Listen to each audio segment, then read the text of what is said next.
ఇక 2019 ఎన్నికల్లో పవన్ కళ్యాణ్ తన పార్టీ జనసేన ద్వారా పోటీ చేశారు. త్రిముఖ పోరులో టీడీపీ 23 సీట్లకే పరిమితమైపోయింది.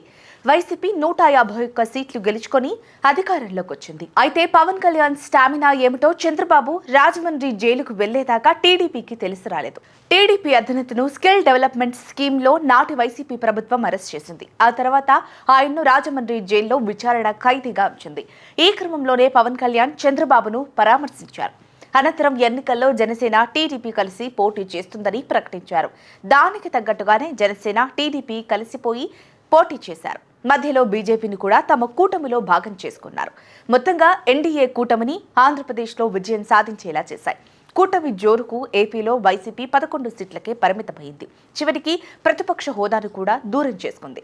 ఇప్పుడు ప్రతిపక్ష హోదా కోసం గవర్నర్ ప్రసంగాన్ని కూడా బాయ్కాట్ చేసి బయటకొచ్చింది. కూటమిలో జనసేన టీడీపీ మధ్య విభేదాలు ఏర్పడ్డాయి. ఫలితంగా ఆ రెండు పార్టీలు మాకు మేమే మీకు మీరే అన్నట్లుగా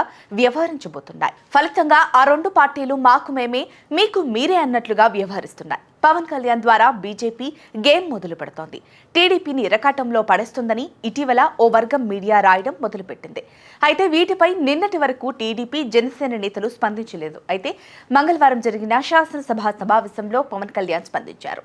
నన్ను తిట్టినా కొట్టినా 15 సంవత్సరాలు కూటమి ఏపీలో అధికారంలోకి వస్తుంది. గవర్నర్ కు గౌరవం ఇవ్వని పార్టీ శాసనసభలోకి ప్రవేశించకూడదు.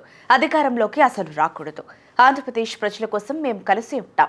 కలిసే ప్రయాణం సాగిస్తాం. 1 కాదు 2 కాదు 15 సంవత్సరాల పాటు ఈ ప్రయాణాన్ని కొనసాగిస్తాం. ఇందులో నాకెన్నో అవమానాలు ఎదురయ్యాయి. ఎన్నో తిట్లు భరించాను. ఎన్నో ఇబ్బందులను ఎదుర్కొన్నారు. అయినప్పటికీ ఆంధ్రప్రదేశ్ ప్రజల తరపున నేను పోరాడుతానే ఉంటాను.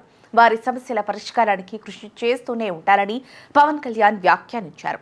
పవన్ కళ్యాణ్ శాసనసభలో మాట్లాడిన మాటలు ఏపీ రాజకీయాలలో సంచలనం సృష్టించాయి. అంతేకాదు, కూటమి కకావికలం అయిపోతుందని చెబుతున్న వారికి స్వచ్ఛమైన సమాధానం పవన్ కళ్యాణ్ మాటల ద్వారా లభించింది. పవన్ కళ్యాణ్ మాట్లాడుతున్నంతసేపు శాసనసభలో నారా లోకేష్, చంద్రబాబు నాయుడు బల్లలు తెరిచి తమ సంఘీభావాన్ని తెలిపారు.